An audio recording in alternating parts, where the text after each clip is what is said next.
The morning sun cast long shadows across the marble balcony of the Valerian royal palace.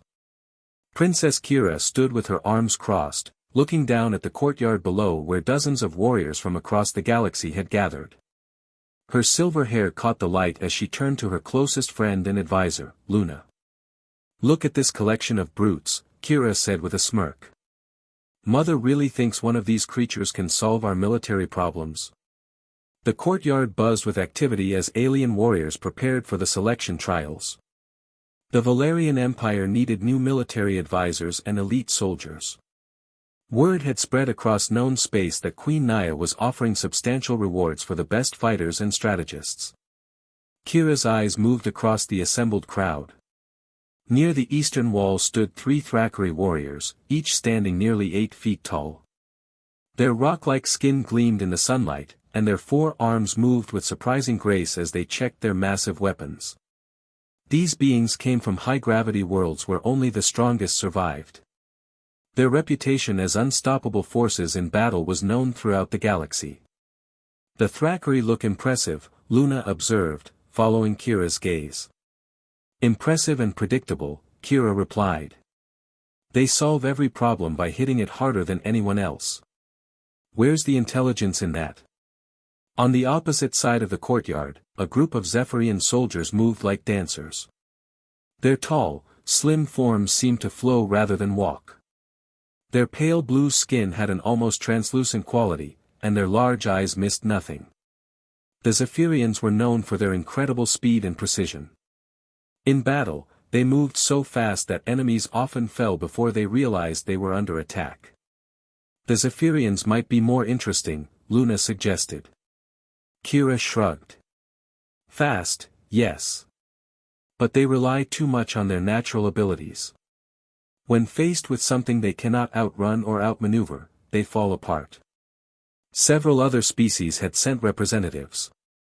The insect-like Draxi clicked and buzzed as they organized their equipment with mechanical precision. The shape-shifting Morphins stood in a loose group, their forms constantly shifting as they tested different battle configurations. Even the rarely seen Void Walkers had sent 2 of their kind, beings who could phase through solid matter at will. "Mother certainly attracted attention," Kira admitted. "Half the known galaxy seems interested in our offer." Then her eyes fell on something that made her laugh out loud. Standing alone near the fountain in the center of the courtyard was a single human. He looked completely out of place among the alien warriors. Where the others were massive, fast, or possessed obvious supernatural abilities, this human appeared utterly ordinary. The man looked to be in his 40s, with brown hair starting to show gray at the temples. He was of average height and build, wearing simple combat gear that had seen better days. His weapons were basic, a plasma rifle that looked at least 10 years old and a collection of knives and tools that any common soldier might carry. "You cannot be serious," Kira said, pointing at the human. "Mother invited that?" Luna squinted down at the man. "He doesn't look like much." "He looks like nothing at all," Kira corrected. "Humans are barely spacefaring. They've managed to colonize a few systems near their homeworld, but they've never conquered anyone. They have no natural weapons, no superior strength, no special abilities. They're soft and weak and completely unremarkable." The human, his name tag read Sam, sat on the edge of the fountain and pulled out a small device. He seemed to be making notes or reviewing information, completely unbothered by the impressive alien warriors around him. "Look at him," Kira continued. "While everyone else is preparing weapons and testing their abilities, he's probably reading a manual. How did he even get here? Did he take the wrong transport?" A deep horn sounded across the courtyard, signaling that the trials would begin soon. The various warriors started moving toward the arena entrance. Kira and Luna left the balcony and made their way to the royal viewing box that overlooked the testing grounds. The arena was an impressive structure that could be reconfigured for different types of challenges. Today, it had been set up to test multiple skills: strength, speed, tactical thinking, and adaptability. Queen Naya believed that the best warriors needed more than just physical prowess. Queen Naya was already in her seat when Kira arrived. The Valerian queen was an impressive figure, tall and regal, with the same silver hair as her daughter but eyes that held the wisdom of decades of rule. She wore her formal armor, a masterwork of Valerian craftsmanship that gleamed like liquid starlight. "Mother," Kira said as she took her seat. "I have to ask about your selection process. How exactly did you choose these candidates?" "I sent out a general announcement to all known species," the queen replied without taking her eyes off the arena. "Any warrior who believed they had something to offer was invited to try. Even humans." "Even humans." Kira shook her head. "This should be entertaining, at least. I've never seen a human try to compete with real warriors." The first challenge began. A massive obstacle course rose from the arena floor, filled with walls to climb, barriers to break, and puzzles to solve. The goal was simple: reach the end in the fastest time while overcoming all obstacles. The first competitor was a Thraccari named Gorak. The massive warrior approached the starting line, his 4 arms flexing as he prepared. When the signal sounded, he charged forward like a living boulder. The first obstacle was a 20-foot wall. Gorak simply punched handholds into the solid stone and climbed straight up. When he reached a barrier that blocked his path, he smashed through it with his bare fists. The crowd cheered as debris scattered across the arena floor. "Impressive strength," Luna commented. "Typical Thraccari solution," Kira replied. "See problem, smash problem. It works, but it's hardly elegant." Gorak finished the course in just under 3 minutes, leaving a trail of destroyed obstacles behind him. The crowd applauded his raw power. Next came a Zephyrian named Swift. The pale warrior moved to the starting line with fluid grace. When the signal sounded, she became a blur of motion. She scaled the wall so quickly that spectators could barely follow her movement. Where Gorak had smashed through barriers, Swift found gaps and openings, flowing through the course like water finding the easiest path. 2 minutes and 40 seconds, the announcer called out. "A new record." "Now that's more like it," Kira said. "Speed and precision over brute force." The other warriors took their turns. A Draxi warrior used its 6 legs and climbing abilities to complete the course in an unusual but effective way. One of the Morphins shifted into different forms to tackle each obstacle, though the constant shape-shifting took time. A Void Walker simply phased through several obstacles, which led to an argument about whether that was cheating. Then it was Sam's turn. The human walked to the starting line with no apparent hurry.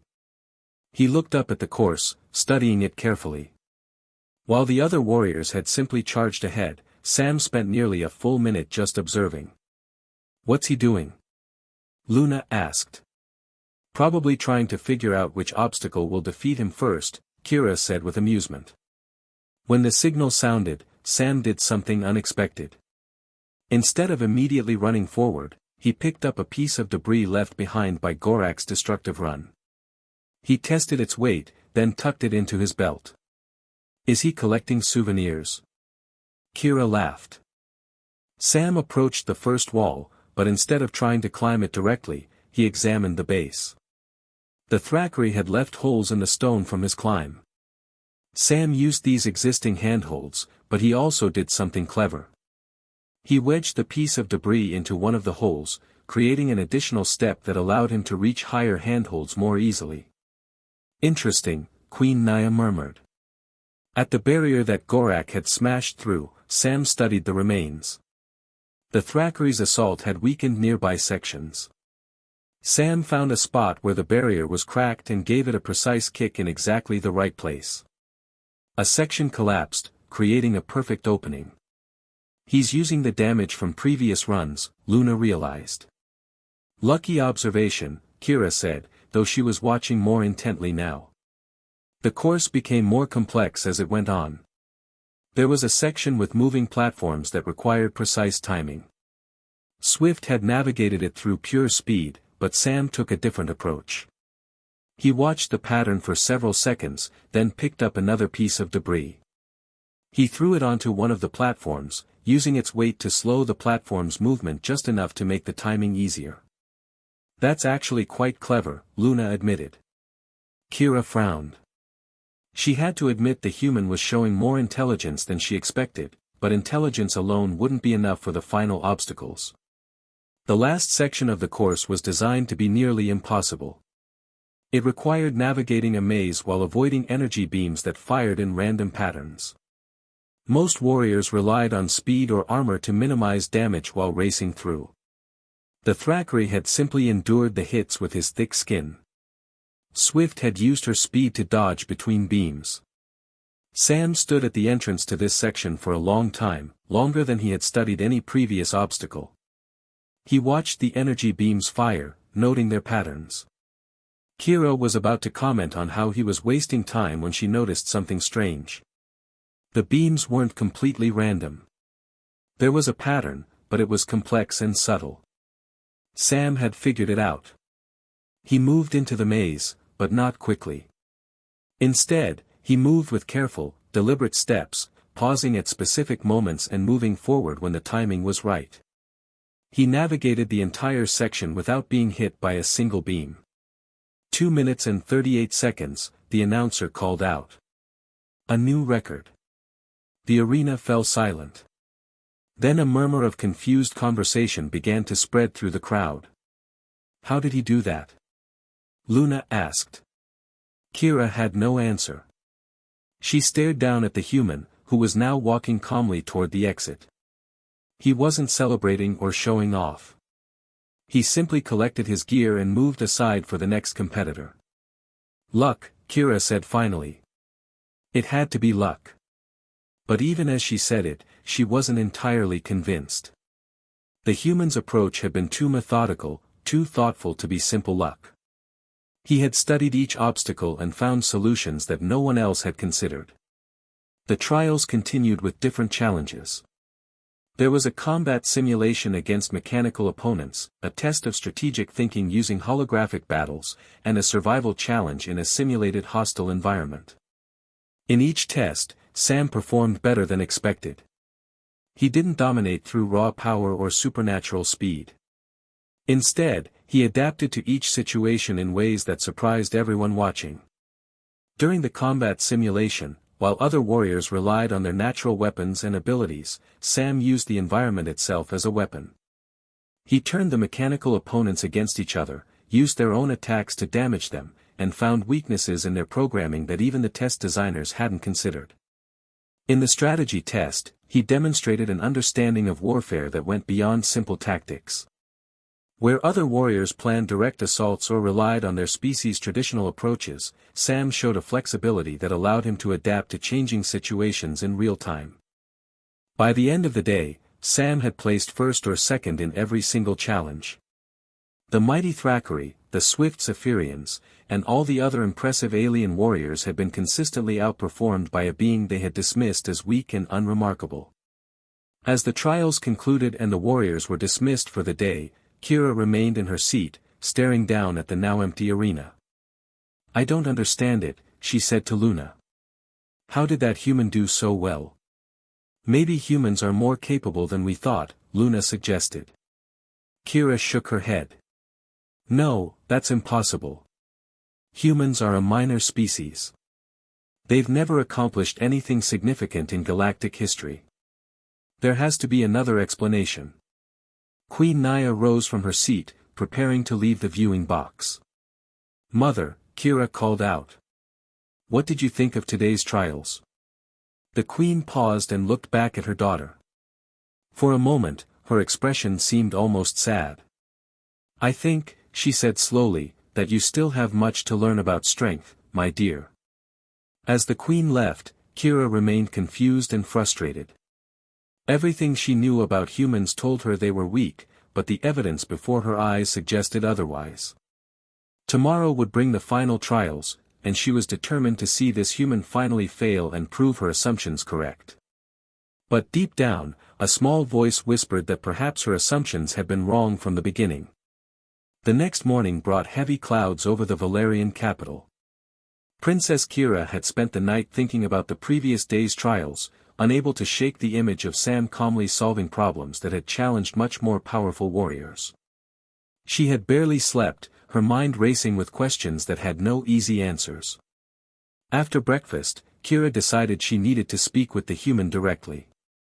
She had to understand how someone from such an unremarkable species could perform so well. There had to be a logical explanation that would restore her understanding of the galaxy's natural order. She found Sam in the palace gardens, sitting alone on a stone bench near the fountain. He was reading something on a small device, his expression calm and focused. The morning light made his weathered face look older than she had initially thought. Kira approached with confident steps, her royal training keeping her posture straight and commanding. She had questioned many people during her years as princess, and she knew how to get answers. "Human," she called out as she drew near. Sam looked up from his device and smiled politely. "Good morning, princess. Beautiful gardens you have here." His casual tone irritated Kira. Most beings showed proper respect when addressing Valerian royalty, but this human acted as if they were equals having a friendly conversation. "I want to talk with you about yesterday's performance," Kira said, stopping a few feet away from the bench. "Of course," Sam replied, setting his device aside. "Please, sit if you'd like." Kira remained standing. "I'll stand, thank you. I have some questions about how you managed to succeed in the trials." Sam's expression remained patient. "I'm happy to answer what I can. Let's start with the obvious question," Kira said.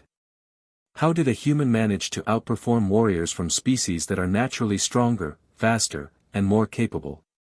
"That's an interesting question," Sam said thoughtfully. "What makes you think other species are naturally more capable?" Kira stared at him in disbelief. "Are you serious? Look at the facts. Thrakari have 4 arms and skin like stone. Zephyrians move faster than the eye can follow. Your own species has no natural weapons, no special abilities, and limited physical strength. You've barely managed to leave your home system while others have built galactic empires." Sam nodded slowly. "You're right about human physical limitations. We're not the strongest or fastest beings in the galaxy." "Then how did you win yesterday?" "I didn't rely on strength or speed," Sam explained. "I used observation, adaptation, and persistence. Those are human strengths." Kira laughed, but there was no humor in the sound. "Observation? Any species can observe things. Can they?" Sam asked gently. "Yesterday, I watched dozens of warriors attack the same obstacles. Most of them used the same approaches their species always use. The Thrakari smashed through barriers because that's what Thrakari do. The Zephyrians relied on speed because that's their natural gift. But very few of them actually studied the problems they were facing." "That's not a special ability," Kira protested. "That's just basic intelligence." "You're right," Sam agreed. "But humans have learned to survive by making the most of basic intelligence. We've had to, because we don't have natural weapons or armor or supernatural speed." Kira began pacing in front of the bench, her frustration growing. "You're talking about minor advantages at best. Intelligence alone cannot explain how humans could be significant in galactic affairs." Sam was quiet for a moment, watching her pace. When he spoke again, his voice was softer. "Princess, may I ask you something? What do you know about human history?" "Enough," Kira replied curtly. "Humans developed space travel late compared to most species. You've had several wars on your homeworld. You've established colonies on a handful of planets. It's a completely unremarkable story. The wars might be more relevant than you think," Sam said. "Humans have been fighting each other for thousands of years. Not because we're naturally violent, but because we learned early that survival sometimes requires conflict. Most species have histories of warfare," Kira pointed out. "True, but human wars taught us something specific. We learned that the strongest or best equipped force doesn't always win.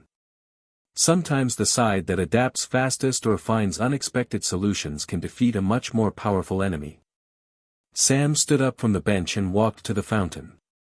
He picked up a small stone and tossed it into the water, watching the ripples spread.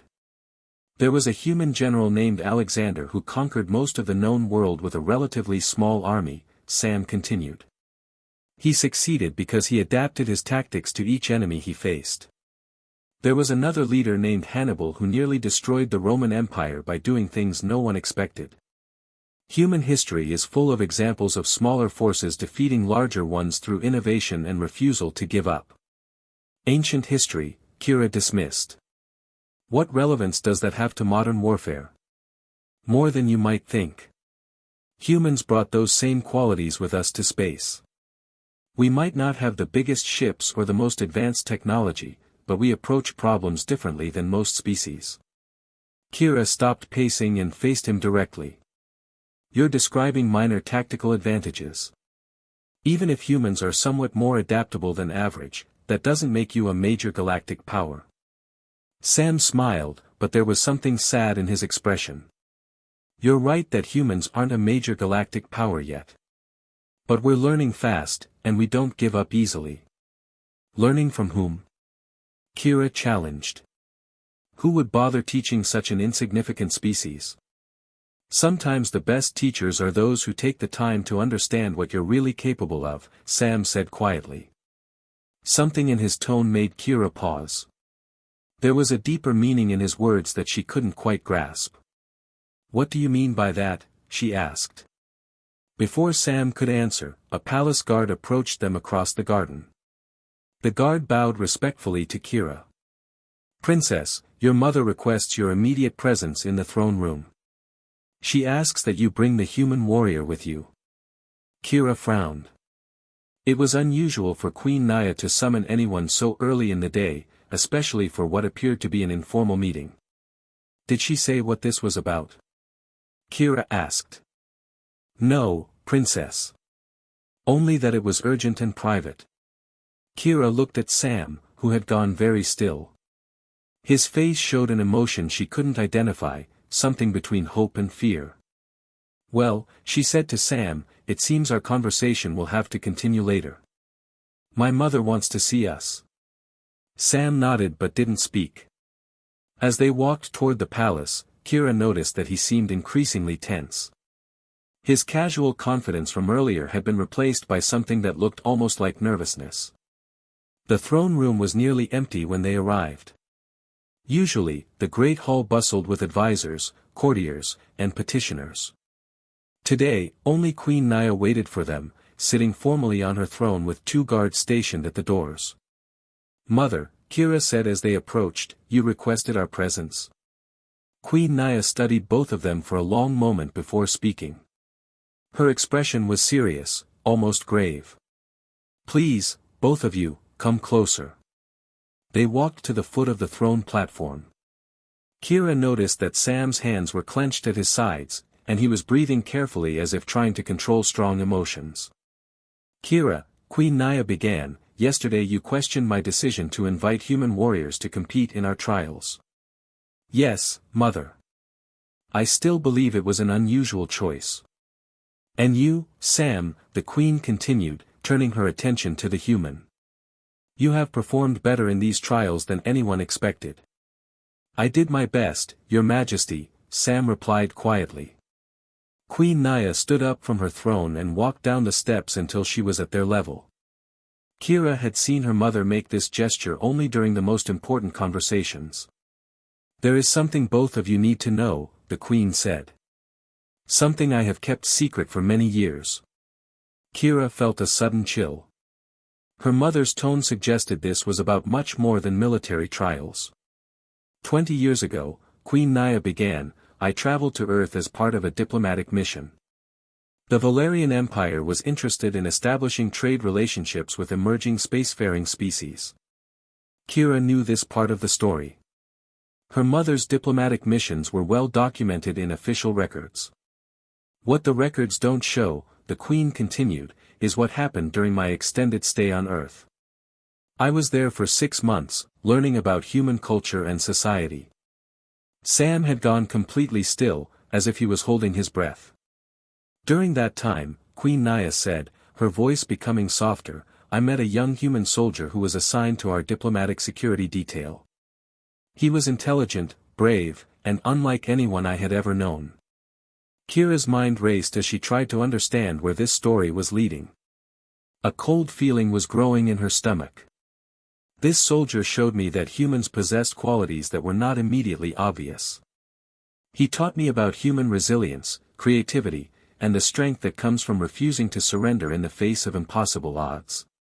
The Queen looked directly at Sam, her eyes showing emotions that Kira had never seen before. That soldier was you, Sam. The words hit Kira like a physical blow.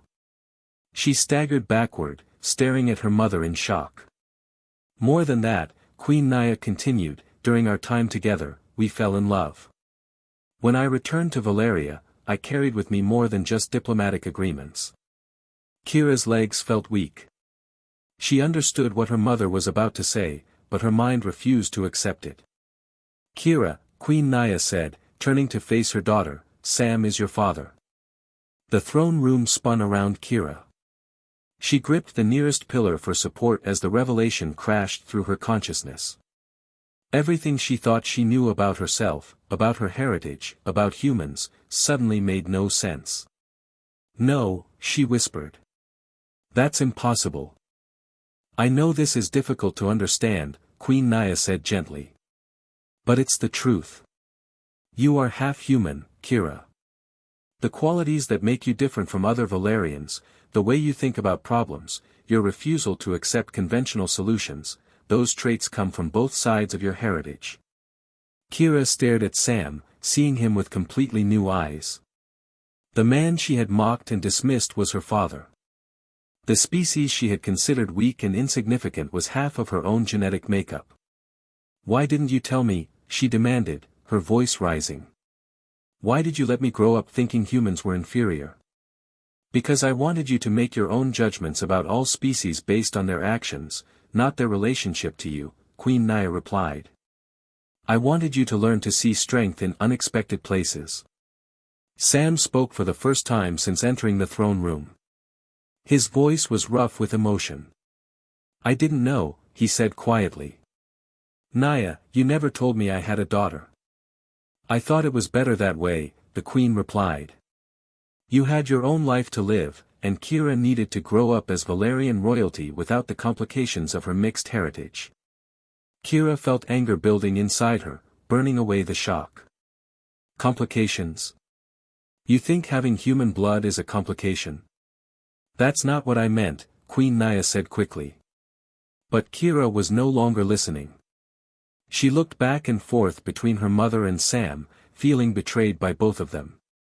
Her entire identity had been built on being pure Valerian royalty, superior to lesser species like humans. Now she learned that half her genetic code came from the very beings she had spent her life looking down upon. I need to leave, she said suddenly. I can't deal with this right now. She turned and ran from the throne room, ignoring her mother's calls for her to stop. Behind her, she could hear Queen Naya and Sam beginning to talk, but their words were lost in the sound of her own heartbeat pounding in her ears. Kira ran through the palace corridors until she reached her private chambers. She locked the door behind her and collapsed onto her bed, her mind reeling with the implications of what she had just learned. She was half human. The species she had dismissed as weak and insignificant was part of her own heritage. Every assumption she had made about genetic superiority and natural hierarchy had been turned upside down in a single moment. Outside her window, she could see the gardens where she had mocked Sam just hours earlier.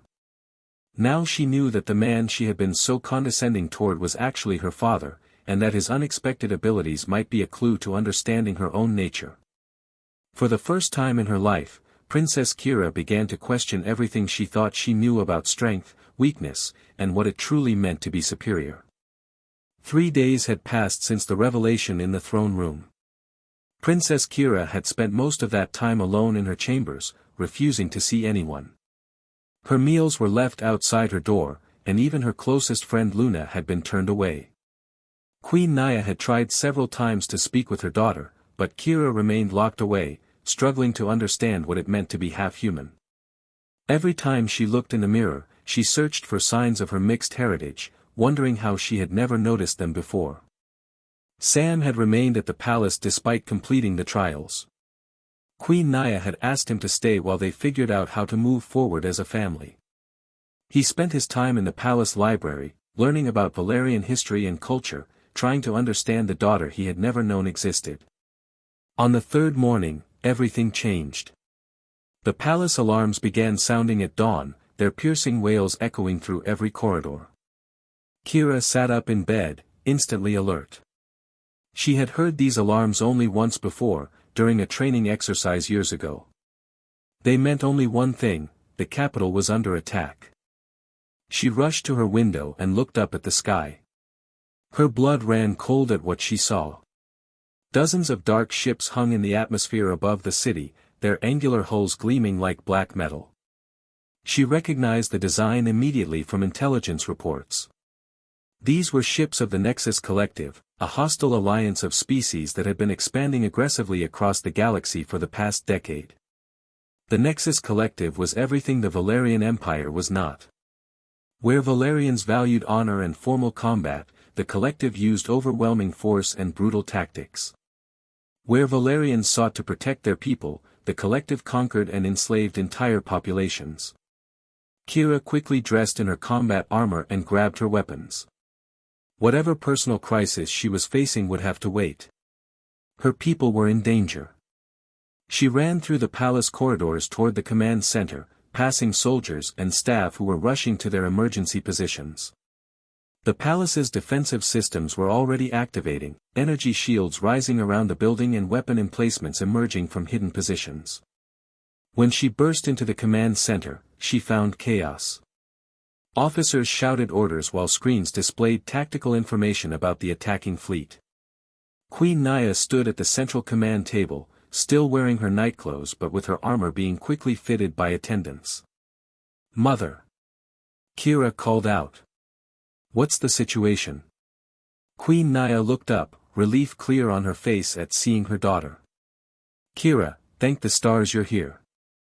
The Collective launched a surprise attack an hour ago. They bypassed our outer defenses somehow and went straight for the capital." Admiral Vex, the Valerian fleet commander, looked grim as he provided updates. "Your Majesty, our forces are engaging the enemy fleet, but we're outnumbered 3-1. They have some kind of new technology that disrupted our early warning systems." "What about ground defenses?" Kira asked. "Holding for now," Vex replied. "But if they land troops in the city, our people will be at risk." On the main screen, Kira could see the battle raging in space above them. Valerian ships, elegant and silver, danced around the darker Collective vessels. Energy beams crossed between the fleets like deadly lightning. Several ships on both sides were already burning wrecks falling toward the planet's surface. "Our pilots are brave," Admiral Vex continued, "but the enemy has superior numbers and firepower. We need to withdraw our ships to defensive positions around the palace." "No," Queen Naya said firmly. "If we pull back, they'll have free access to bomb the civilian areas. We hold the line here." Kira watched the battle and felt a growing sense of helplessness. Traditional Valerian tactics called for honorable ship-to-ship combat, but the enemy wasn't following any rules of honor. They were using hit-and-run attacks, targeting civilian areas, and employing weapons that violated several galactic treaties. "Your Majesty," came a voice from behind them. Everyone turned to see Sam entering the command center. He was wearing borrowed Valerian armor that didn't quite fit his human frame. "Sam," Queen Naya said. "You should be in the secure bunkers with the other non-military personnel." "With respect, Your Majesty, I think I might be able to help," Sam replied, approaching the command table. Admiral Vex looked skeptical. "This is Valerian military business, human." Sam studied the tactical displays for a moment. "I've been reviewing your defensive protocols. They're excellent for fighting honorable enemies who follow established rules of engagement. The collective follows no rules, Vex said bitterly. Exactly, Sam replied. That's why traditional approaches aren't working. You're fighting them like they're Valerians, but they're not. Kira found herself listening intently despite her conflicted feelings about Sam. His analysis matched her own observations. What do you suggest? Queen Naya asked. Before Sam could answer, a new alarm sounded. On the screens, they could see collective shuttles breaking away from the main fleet and heading for landing zones throughout the capital. They're landing troops, Admiral Vex announced. Ground invasion has begun. How many soldiers do we have in the city? Queen Naya asked. Not enough, Vex admitted. Most of our forces are deployed to other worlds. The city garrison can hold key positions, but if the enemy establishes multiple beachheads, we'll be overwhelmed. Queen Naya straightened her shoulders. Then I'll lead the defense personally. Prepare my ship. Mother, no, Kira protested. It's too dangerous. I won't hide in the palace while my people fight and die, the queen replied. Sam stepped forward. Your Majesty, I have a different idea. But it would require doing things that go against normal Valerian military doctrine. Explain, Queen Naya ordered. The collective expects you to fight them directly, ship against ship and soldier against soldier. They've planned for that. But what if we didn't give them the fight they expected? Admiral Vex frowned. What do you mean? Guerrilla tactics, Sam explained. Hit and run attacks. Use the city's infrastructure against them.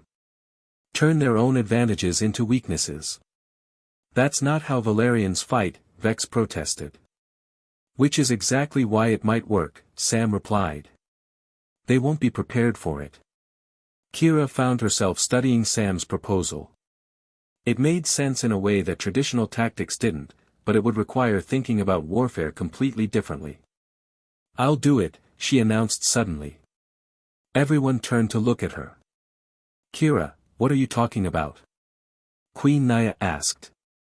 I'll lead a small team using these new tactics, Kira said. The palace guard can hold defensive positions while we hit the enemy from unexpected directions. Absolutely not, Queen Naya said firmly. It's too dangerous. Mother, you just said you wouldn't hide while people fight and die. Neither will I. Sam looked between mother and daughter, then spoke carefully. If Princess Kira is determined to fight, these tactics would be safer than direct confrontation. Small teams are harder to target than large formations. And I suppose you want to go with her, Queen Naya said, her voice sharp with worry. If she'll have me, Sam replied quietly. Kira stared at him. This was the first real conversation they had since learning he was her father. Part of her still felt angry and betrayed, but another part recognized that his ideas might save lives. Fine, she said finally. But we do this my way. An hour later, Kira and Sam were making their way through the city's underground maintenance tunnels. They had recruited 6 volunteers from the palace guard who were willing to try unconventional tactics. Above ground, the sounds of battle echoed through the streets. Collective troops had established landing zones in 3 locations and were advancing toward the palace. Traditional Valerian forces were engaging them at prepared defensive positions, but the enemy's superior numbers were telling. The tunnel system connects most of the major buildings in this sector, Kira explained as they moved through the narrow passages. The collective will be using the main streets and expecting resistance at obvious choke points. Sam nodded approvingly. Good. We can hit them from directions they won't anticipate. Despite her lingering anger, Kira found herself respecting Sam's tactical knowledge. He seemed to understand urban warfare in ways that Valerian military training hadn't covered. They reached their first target, a collective supply depot that enemy forces had established in a captured government building. Through a maintenance hatch, they could see alien soldiers moving equipment and ammunition. Direct assault would get us all killed, Sam whispered. But look at how they've positioned their equipment. Kira studied the scene. The collective soldiers had stacked their ammunition near the building's main power distribution center, probably not realizing what it was. If we overload the power grid, she realized, the feedback would detonate their ammunition. Exactly. And the explosion would take out their entire supply chain for this sector. Working together, they managed to access the building's power controls through a service panel. It took both of their knowledge, Kira's understanding of Valerian technology and Sam's experience with improvised weapons, to create the overload safely. The resulting explosion was spectacular. The entire building went up in a ball of flame, taking out not just the supply depot but also 3 enemy transport vehicles that had been parked nearby. That's one landing zone disrupted, Kira said with satisfaction. They moved to their next target, a communication array the collective had captured to coordinate their forces. This time, Sam suggested an even more indirect approach. Instead of destroying it, what if we fed them false information? Kira understood immediately. Using her knowledge of Valerian communication protocols and Sam's understanding of disinformation tactics, they managed to hack into the enemy network and send false reports about Valerian troop movements. Within an hour, they could see collective forces repositioning based on the false intelligence, moving away from civilian areas and into ambushes prepared by Valerian defenders. This is actually working, one of their team members said in amazement. Human tactics, Sam explained. When you can't win through superior force, you win by being smarter and more adaptable. As the day progressed, Kira found herself learning to think like a human warrior. Instead of seeking glorious direct combat, she focused on achieving objectives with minimal risk. Instead of following established protocols, she adapted to each new situation. Most importantly, she began to understand what Sam meant about human strengths. Humans succeeded not through natural advantages, but through creativity, persistence, and the willingness to try solutions others wouldn't consider. By evening, their small team had disrupted all 3 collective landing zones. The enemy forces, confused and disorganized by the unconventional tactics, had begun withdrawing to their ships. As they made their way back to the palace through the tunnel system, Kira finally spoke directly to Sam about their relationship. "I'm still angry about the lies," she said quietly. "But I'm beginning to understand why you performed so well in the trials." "It's not just human nature," Sam replied. "It's your nature too. You adapted to these new tactics faster than anyone else on the team. You think that's because of my human heritage? I think it's because you inherited the best qualities from both species. Valerian honor and courage, combined with human adaptability and creativity." When they reached the palace, they found Queen Naya waiting for them in the command center. The main screens showed the collective fleet retreating, their ground assault having failed completely. "Admiral Vex tells me your unconventional tactics saved the city," Queen Naya said, pride clear in her voice. "We worked well together," Kira admitted, looking at Sam. Queen Naya smiled, the first genuine happiness Kira had seen from her mother in days. "Perhaps this is what I hoped would happen when I invited human warriors to our trials. Not just to find new military advisors, but to help you understand all aspects of your heritage." Sam stepped forward. "Your Majesty, I know I have no right to make requests, but I'd like to be part of Kira's life going forward. If she'll allow it." Kira considered this. 3 days ago, she would have rejected the idea immediately. Now, after seeing what they could accomplish working together, she felt differently. "I'd like that," she said finally. "But I have conditions." "Name them," Sam replied. "First, no more lies or secrets. If we're going to be family, we're honest with each other." "Agreed." "Second, you have to teach me more about human military history and tactics. I want to understand that part of my heritage better." Sam smiled. "I'd be honored to." "And third," Kira turned to include her mother, "no more treating my human blood like something to hide or be ashamed of. If I'm half human, then I want to be proud of both sides of my heritage." Queen Naya nodded. "I should have handled things differently from the beginning. I'm sorry for the confusion and pain I caused. That evening, the three of them shared their first meal together as a family. As they talked about the day's events, Kira realized that her understanding of strength had fundamentally changed. She had spent her life believing that power came from natural advantages, superior physical abilities or advanced technology. But the day's battle had shown her that true strength often came from unexpected sources, creativity, adaptability, and the courage to try new approaches when old ones weren't working. So what happens now? She asked as they finished eating. Now you continue your training, Queen Naya replied. But instead of just learning traditional Valerian warfare, you'll also study human tactics and strategy. And, Sam added with a smile, you'll learn that humans may not be the strongest or fastest species in the galaxy, but we never give up. That's a quality worth having in any warrior. Kira nodded, finally understanding what her father meant. She was no longer embarrassed by her human heritage.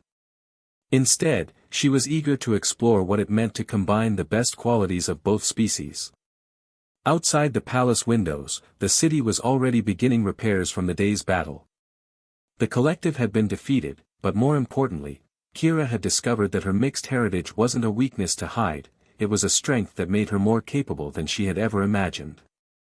As she looked at her parents, she realized that the human warrior she had initially laughed at had taught her the most valuable lesson of her life: true strength comes not from what you are born with, but from what you choose to do with the abilities you have.